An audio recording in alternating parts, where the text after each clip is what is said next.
I'm here with Debi Hamill, longtime leader of IAOP, the International Association of Outsourcing Professionals. We're here in New York City at the offices of Kirkland and Ellis, which is a founding member and sponsor of the IAOP. First, great to see you again. I haven't seen you since before the pandemic. It's a long time, Loren. And I'm so glad to see you here. I'm so glad. I've been coming to IAOP off and on, mostly on, for about, I think, almost 15 years. And it's great to see. The thing I love so much about this organization is, one, it's a leadership-focused organization. There are a lot of events and there are a lot of other organizations out there, and they all have their place. Some are really functional, where they talk about, here's how to use the X24000 software platform and what the different buttons do. And those are valuable. There are other ones that are kind of big parties or big bashes where all the sales people get together and entertain each other. But this one brings together leadership. And really, we talk about strategy across outsourcing, whether it's CX, IT, or back office. Tell me about when you originally had the concept of IOP, why you felt the need was there, and how you guys have evolved and become what you are today. You got an hour and a half? Well, we started this a long time ago in probably the late 80s. I was 5 at the time. And my husband, Michael Corbett, was a thought leader on the topic of outsourcing.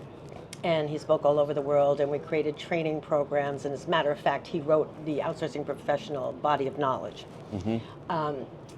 And we had tremendous opportunities with events. We did the Outsourcing World Summit, first one in 1998. We've done it 40-something times around the world.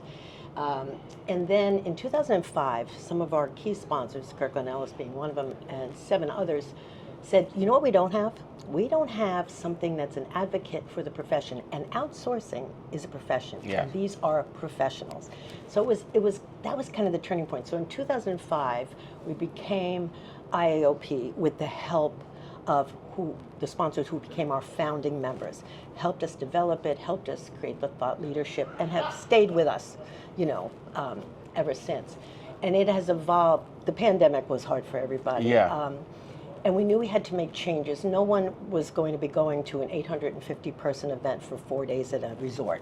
That wasn't happening anymore.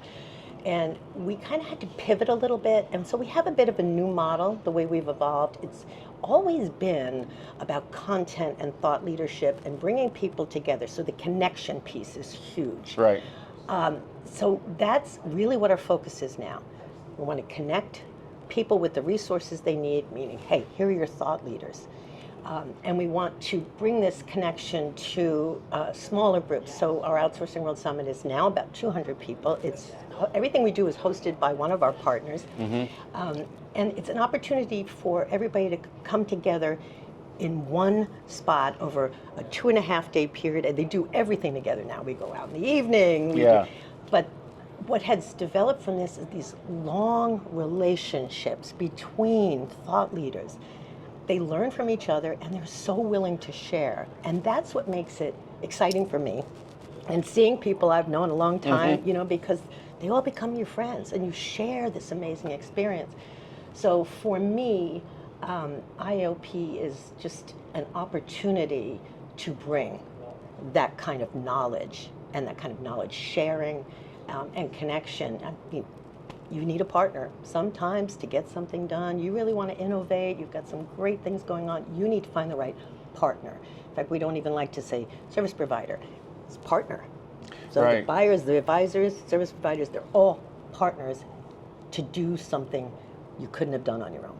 And one of the things that impresses me is that the leadership is who attends IAOP. When I'm always impressed by the quality of people. You have CEOs of large global outsourcing firms here. You have really serious people, like you mentioned, the thought leaders, people who really know what they're talking about, and they're not up there selling a product. Nope. It's not like, here, I'm going to tell you why my IP platform is better than the other IT platforms. Yeah. There's none of that. But it's really about things like legislation that affects outsourcing. We're about to, I think the panel today is about the new European law and how that affects the use of artificial intelligence. Because it's coming for us. Exactly, Yeah, it's coming. exactly. The things that we heard yesterday, we're learning from practitioners, and whether they're outsourcing leaders, whether they're advisory leaders. Avasant, for example, has always been a big participant in the Huge event. supporter of IOP.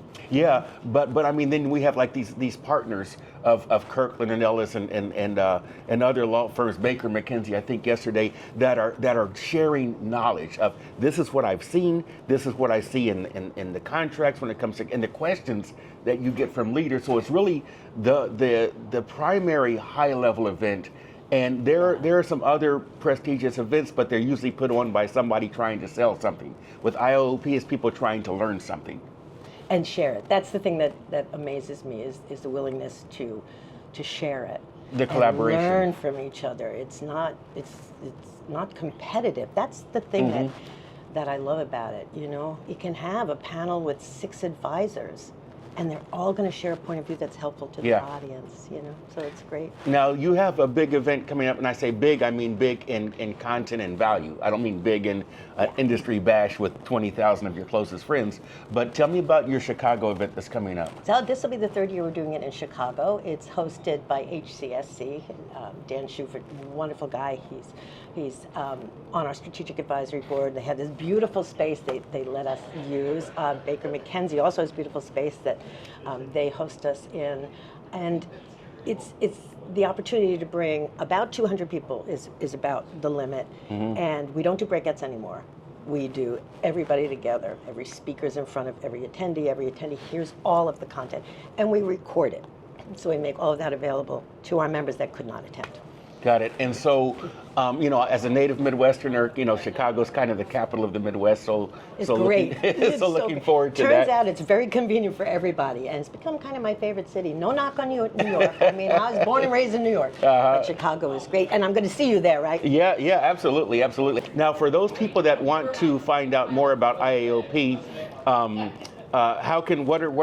what's the contact information? Oh, sure. Just go to IOP.org or send me an email, debi.hamill@IOP.org.